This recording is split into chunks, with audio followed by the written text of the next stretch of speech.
Shalom, nous allons étudier le Daf Zayin dans Masechet Shabbat. Nous reprenons Vini à la fin du Daf Vav Amud Bet, à Marmar, on reprend la Braïta.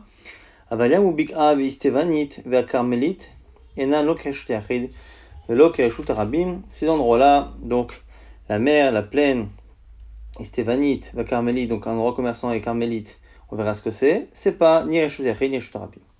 La Gemara dit ou Bik'a, Ena lo Keshut Yachid ve'lo Keshut Arabim. Comment se fait-il qu'on ait dit ici que la plaine, elle est ni domaine public ni privé? Pourtant, Ve'atna, c'est dans une Mishnah. Abik'a bimot achama reshut yachid. Les Shabbat ve'reshut arabim la tum'a. En été, c'est un domaine public par rapport à Shabbat, mais pas par rapport aux règles d'impureté. Et bimot akshimim en hiver, c'est un domaine privé. Donc on voit que la Bik'a, elle est un domaine privé ou un domaine public en fonction des périodes, mais en tout cas, elle est clairement un domaine. Alors ici, on va avoir deux réponses. La première, Amaroula, là on dit l'Olam Karmelit Avia. Pas du tout, c'est la Braïta qui a raison. Et la Mishnah qui a dit que c'est domaine privé ou public, c'est en réalité pas vraiment domaine public, pas privé, mais à chaque fois qu'on dit que c'est l'un ou l'autre, c'est pour dire que c'est pas l'opposé. Donc à Maïkarele Reshut Yachid, pourquoi on l'appelle Reshut Yachid un domaine privé? Les fiches She'ena Reshut Arabim, essentiellement pour nous dire que c'est pas un domaine public et qu'on ne peut pas s'autoriser ce que l'on peut faire dans un domaine public. Mais en réalité, c'est l'Avdavka dans la Mishnah quand on a dit que c'était un domaine privé. C'était pas réellement très précis. La vérité, elle est dans la Braïta qui dit que c'est carmélite. Ravashi propose autre chose. A marqué Gon des Hitla Mechitzot. Non, il dit on parle pas de la même Bik'a. On parle d'une Bik'a avec des Mechitzot, avec des murs, ou en tout cas des choses qui entourent la Bik'a. L'agma dit Vechia de Amaroula, comme a dit Olam Rabbi Yochanan, Karfef Yoter, Mibet Sataim, Shelo Kaf Ledira. On dit justement, donc ici Karfef, c'est un endroit aussi qui est clôturé, qui fait plus de 2 CA de superficie. Chez le Oukaf Ladira, qui n'a pas été entouré dans le but d'y habiter, va filer Kor, va filer Kouraim, ou même si la superficie elle est d'un Kor ou d'un Kouraim, Azorek le Tocho Chayav. Celui qui jette dedans, il est Chayav. Pourquoi? Maïtahama, Mechitsahi. En réalité, c'est une bonne Mechitsa. Et donc, Minatora, c'est bien un domaine privé. Et là, Shim Khoseret Diorin. Pourquoi on ne peut pas réellement porter dedans comme un domaine privé? C'est parce qu'en réalité, il n'y a pas de gens qui y habitent. Mais Minatora, c'est un domaine privé. Et donc, on voit en tout cas que une plaine, lorsqu'elle est encerclée, qu'elle est comme ça entourée de Mechitzot, c'est un domaine privé, au moins Minatora. Et donc, du coup, c'est pour ça qu'on peut comprendre la Mishnah et la Braïta. Donc, ça dépend si c'est entouré de Mechitzot ou pas. Maintenant, la Gemara va expliquer pourquoi chacun n'a pas répondu comme l'autre. Bishlama Ravashi la marque et Oula, on comprend pourquoi Ravashi n'a pas dit comme Oula, parce que dire que quand on dit Reshut Yachid c'est l'Avdavka, c'est un peu difficile. Et là Oula Maïtama la marque Ishmate. Pourquoi Oula n'a pas dit comme cet enseignement qu'a dit Ravashi? Amalecha ide itle mechitzot bik'a karele karfefi. Lui il dit à Oula que si c'est une plaine et que la plaine elle est entourée de mechitzot, ça ne s'appelle plus une bik'a, ça s'appelle un karfef. Et donc, du coup, c'est à cause du mot Bik'a qu'il refuse de dire que c'est entouré. Et Ravashi lui dit Reshut Yachid Katadel. Lui, c'est le mot qui le dérange, c'est que c'est marqué Reshut Yachid. Tu ne peux pas interpréter ça comme étant un carmélite, mais dont on veut absolument éviter de dire qu'il est Reshut Arabim. Donc, on est même parti jusqu'à dire qu'il est Reshut Yachid, alors que c'est pas vrai. Ça, la réponse de Roula ne plaît pas à Ravashi. Maintenant, la suite de la carmélite, on avait dit, et parmi les domaines qui sont ni Reshut Yachid, on a aussi le carmélite. Alors, Agma dit, quoi, ça, il y a un carmélite et quoi, les autres qui est avant? C'est pas les carmélites. Atou kulhunami, lav, carmélite ninhu. Pourquoi on dit carmélite à la fin comme si c'était un domaine en plus et comme si c'était différent de Yam, Bik'a et Istevanit? Agma dit, Kiatar Avdim, Yam, Rabbi Yochanan, non, en réalité, ils sont tous carmélites. Mais on a voulu aussi te parler d'un carmélite particulier. Le est là, les Keren Zavit, Asmucha, les Reshut Arabim. Pour les coins qui sont à côté du domaine public. La falga désigne des dachakebe rabim, même si parfois des gens se pressent et se mettent dans ces petits recoins, c'est pas un endroit qu'on peut réellement utiliser pour le rabbin, eh bien, qui carmélite damier, c'est finalement un carmélite. Maintenant, autre cas qui sont carmélites, Rabbi Yochanan a dit, ben amudim, ni don que carmélite. Devant les magasins, souvent les gens mettaient des poteaux et recouvraient pour mettre leurs marchandises, donc un peu comme dans un marché. Et donc ces endroits-là qui sont entre les poteaux, c'est carmélite. C'est pas un domaine privé, c'est pas un domaine public, c'est carmélite. Maïtama, pourquoi? Afalga de Darse Barabim, même si les gens marchent là-bas, qui est de l'homme mistagé, Lehu Behedia, qui est carmélite Damia. On ne peut pas réellement bien passer, marcher comme on veut. On est obligé quand même de slalomer entre les poteaux, donc c'est quel carmélite. Ça, c'est sur cette partie-là où il y a des poteaux. Amara Bizera, Amara Viuda, Itzteba Shifna Amodim, Nidon qui est carmélite. Il rajoute Rav Yehuda que Itzteba, les bancs qui sont devant, donc un peu avant ces poteaux-là, donc devant la boutique, c'est aussi carmélite. Alors Agmar dit, les mandama ben amodim kosheken Itzteba. Celui qui pense, comme on avait dit avant, qu'à l'endroit des poteaux c'est carmélite, kol sheken Itzteba, a fortiori Itzteba. Par contre, les mandama Itzteba, Rav Yehuda quand il a dit Itzteba, je crois que c'est que les bancs. Itzteba ou de lo nicha li tashmishte aval ben amodim nicha tashmishte lo. Mais du coup, il voudrait dire qu'il n'y a que le banc, parce que le banc c'est un endroit qui n'est pas tellement utilisable pour marcher, alors que l'endroit où il y a des poteaux, oui. Ishna Harina, autre version de ce qu'on vient de dire à l'instant, aval ben amodim, les imides des darse les rabim, mais comme entre les poteaux, parfois il y a du monde qui vient marcher là-bas, c'est Kereshut Arabim, c'est un Reshut Arabim Damia. Amaraba bar Rafshila, Amar Afrizan Rafriza, Levenas Kufa, Bereshut Arabim. On a ici une grosse brique qui est posée dans le domaine public. Elle fait 3 tfachim de hauteur, donc elle est mise debout a priori, elle fait 3 tfachim de hauteur. Zarak vetach befanea. On a jeté quelque chose dessus. Chayav. Si ça s'est posé sur le côté, eh bien on est chayav. Si ça s'est posé au-dessus, on n'est pas tout. Et Abaye Verava explique, il faut qu'elle soit plus haute que 3 tfachim. Si elle est plus haute que 3 tfachim, eh bien lorsque la chose s'est posée au-dessus, donc on parle de quelque chose de collant, comme quelque chose de collant qui s'est posé dessus. Si ça s'est posé vraiment au-dessus, ben comme elle fait plus de 3 tfachim, ça s'est posé au-dessus de 3 tfachim, ce n'est pas considéré comme étant le sol, et donc on n'est pas chayav. Si ça s'est posé sur le côté, ça fait moins de 3 tfachim, parce qu'elle fait exactement 3 tfachim, et donc c'est associé au sol, et donc c'est comme si l'objet qu'on a posé s'était réellement arrêté, donc il y a bien une anacha, et donc on est chayav. Mais Abaye Rava précise, Abal, Izme Veige, donc ce sont des plantes avec des épices, des épines, des ronces, des choses sur lesquelles on ne peut pas marcher. Falgav de l'ogvier, Shlosha, même si c'est moins que 3 et que la chose qu'on a lancée se pose dessus, eh bien on n'est pas chayav parce que c'est pas un domaine public, parce que c'est un endroit sur lequel on ne peut pas marcher. Lui dit que non, même Izme Veige on peut, parce que si on a des bonnes chaussures on peut marcher dessus. Aval Soa, mais des excréments, c'est pas un domaine public, donc si on lance dessus, on n'est pas chayav. Ravashi Amar Afilu Tsoa, et selon Ravashi, on ne fait pas de distinction, même Tsoa c'est Reshut Arabim. Amaraba, Deber Ravshila, Kata, Rabdimi, Amar Rabbi Yochanan, Rabdimi aurait dit au nom Rabbi Yochanan, En Karmelit Pruta Me'arba, on ne peut pas avoir de Karmelit pour une surface de moins de 4 fachim. Et Rav Sheshet a dit, Amar Rav Sheshet, Vetofeset Adasara. Et littéralement, le Karmelit, il prend jusqu'à 10 fachim. Alors on verra ce que ça veut dire. Ça prend jusqu'à 10 fachim, il y a deux possibilités. Soit il faut qu'ils soient entourés de barrières, de mechitzot, de 10 fachim. On va tout de suite rejeter cette possibilité. Et donc à la fin, on va conclure que c'est l'autre pshat, c'est-à-dire que ça a tendance à créer un statut à cet endroit carmélite jusqu'à une hauteur de 10 fachim. Mai, vetofeset adasa. La Gemara dit c'est quoi cette expression-là, tofeset, que ça prend jusqu'à 10. Il m'a dit kamechitza asara huda avec carmélite. Si tu veux me dire que ça n'est carmélite que si il y a une mechitza de 10 fachim, veilolo que sinon non, avec carmélite, eh bien, vélo c'est pas possible. Amar, Rav Gidal, Amar Rav Chia, Bar Yosef, Amar Rav, au nom de Rav, on a dit, Ba'itchen betocho asara. Une maison qui n'a pas une hauteur de 10 fachim. Vikiroyo mashlimo, la asara, mais par contre, avec les poutres et le toit, on dépasse 10. Mais à l'intérieur, il n'y a pas un espace vivable de 10 fachim. Eh bien, à ce moment-là, Al-Gago Mutal et Tatel, il peut monter sur le toit et porter, parce que c'est un domaine privé au-dessus. Mais Betocho et Metatelin, mais par contre à l'intérieur, on ne peut pas, c'est pas un domaine privé. Et là, Arba Amot, sauf Arba Amot comme dans le domaine privé, public. Et là, Maï Betofeset Ad Arba. Donc, de cette Mishnah, on a vu que c'est 10 Fahim, c'est justement ce qui fait qu'on passe à un domaine privé. Donc c'est sûr qu'on ne peut pas dire qu'à partir de 10 Fahim, ça devient carmélite, parce qu'au contraire, avant 10 Fahim, c'est carmélite, et après, ça devient domaine privé. Donc du coup, c'est quoi Tofeset? Adjud, des Adjud, Hu de la carmélite, les Malami, Yud, Fahim, le de carmélite. C'est pour nous dire que jusqu'à quand on a un carmélite, et que la Mechitsa fait moins de 10 Tfachim, mais quand on a un carmélite, et bien le carmélite, il monte et il donne son statut jusqu'à 10 Tfachim, pas plus. Et on apporte une preuve à cela. C'est comme ce qu'a dit Shmuel à son élève Rav Yehuda, il dit Shinena, Shina, ça veut dire c'est un compliment pour dire qu'il est Chacham.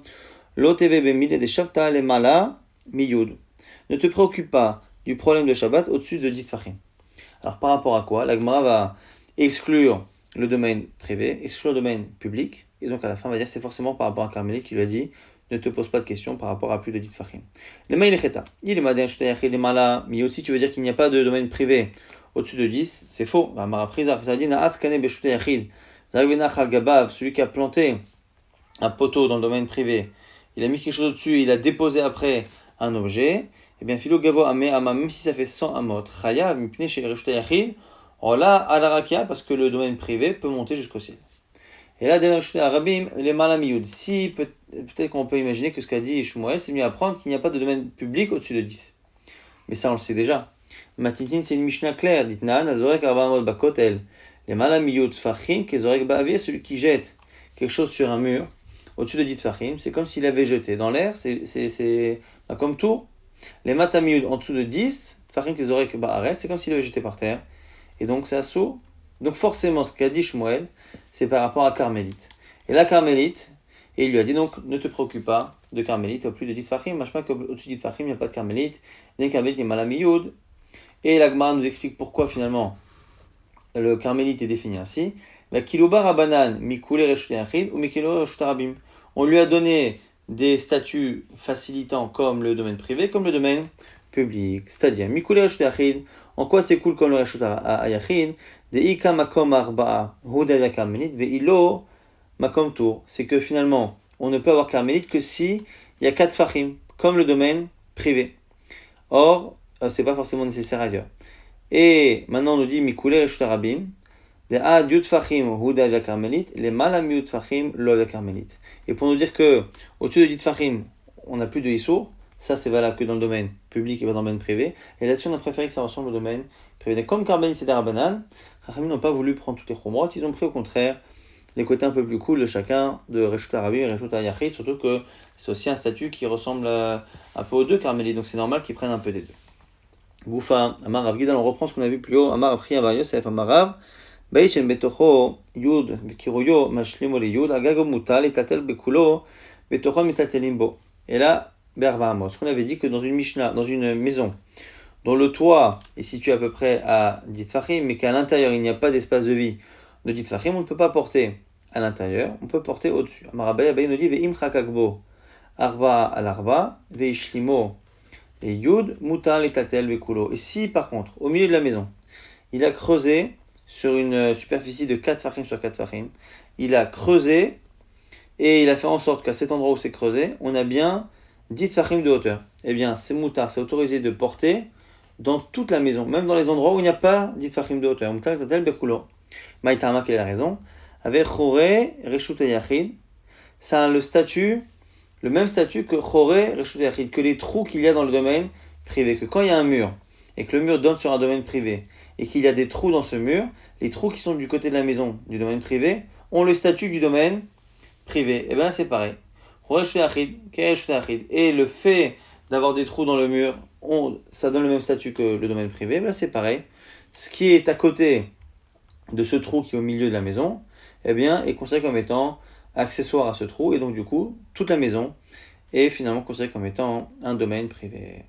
Veitma, alors on n'aura pas une marque locale là-dessus, tout le monde est d'accord que les trous du mur qui donnent sur la maison sont domaine privé. Par contre, les trous qui donnent sur le domaine public, c'est une marque locale Abaye, Omer Reshut Harabim, selon Abaye, c'est aussi du domaine public.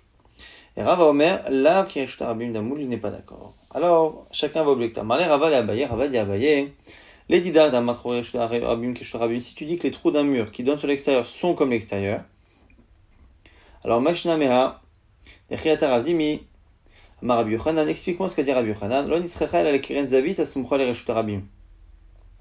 Que quand on a dit là-bas Carmélite, eh bien, Carmélite, on a dit c'est quoi le Carmélite qu'on a cité? C'est pour nous rajouter le cas des coins qui sont à côté du Reshut Harabim.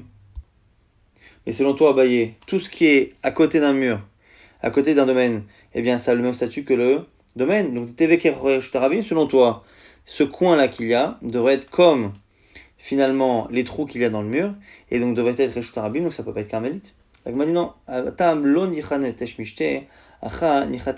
a une différence, que dans un cas, on n'aime pas utiliser cette partie-là, et dans l'autre cas, on aime, oui, utiliser cet endroit-là.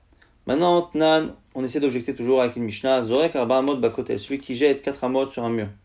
Les Malamiyud Kezorek Ba'avir, si c'est au-dessus de 10, c'est rien du tout. Les Matamiyud Fachim Kezorek Ba'aretz, en dessous de 10 Fachim, c'est comme s'il avait jeté par terre, c'est rien. Vavinan Ba'ala bon object, Mike Kezorek Ba'aretz, ça veut dire quoi qu'il est comme s'il avait jeté par terre. Veha Alonach, pourtant a priori, ça ne s'est pas posé. Il n'y a pas eu d'anacha. Amar Rabbi Yochanan, Bedvela, Shmena Shano. On parle là-bas d'une date bien grosse, bien molle et bien mielleuse qui s'est collée. Et donc c'est pour ça qu'il y a une anacha. Mais selon toi, Abaye qui dit que finalement, les trous dans le mur ont le même statut que le domaine public. La Malé Leukme, Bedvela Shmena. Pourquoi Rabbi Yochanan a répondu ainsi? Leukma Betzror, Vechafet Nach. Betoro, t'as qu'à dire qu'il a jeté une pierre ou qu'il a jeté un objet et qu'il s'est posé dans le trou. Donc, ça c'est la question qui est posée. Abaye, pourquoi, selon toi, où le trou du domaine public, le trou du mur, a un statut de domaine public, pourquoi Rabbi Yochanan, par rapport à la question de comment il y a une anacha alors qu'on a jeté sur le mur, pourquoi n'a-t-il pas répondu simplement, comme toi Abaye, qu'il y avait un trou et que ça s'est mis dedans? Pourquoi il est parti chercher un cas particulier d'un objet collant qui arrive à se fixer sur le mur? L'Agma nous dit qu'Abaye avait tendance à répondre deux types de réponses. Zimil Meshanela, Shanet Srov Echafetz, Demeader, Vati. Des fois, il disait que c'est parce qu'en fait, un objet, quand on le lance, même s'il y a un trou, il n'a pas tendance à se poser dans le trou, mais il a tendance à rebondir à partir du mur et aller plus loin.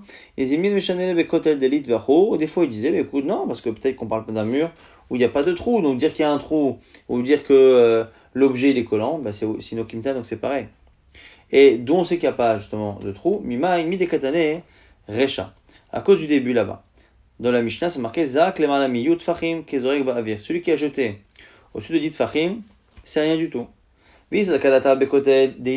Si tu dis que c'est un mur où il y a des trous, Amak kezorek ba'avir. Pourquoi ça s'appelle kezorek ba'avir? Parce qu'a priori, dans les deux cas, c'est la même chose. Si en bas de 10 fachim, on dit qu'il a jeté dans un trou du mur, c'est-à-dire qu'au-dessus de 10 fachim, c'est la même situation, donc il a jeté dans le trou.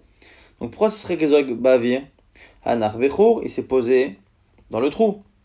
Vechitema matnitin delit beu arba'a al arba'a. Si tu veux dire que c'est parce qu'il n'y a pas la dimension de 4 sur 4 dans le mur, eh bien ça c'est pas forcément un problème. Pourquoi?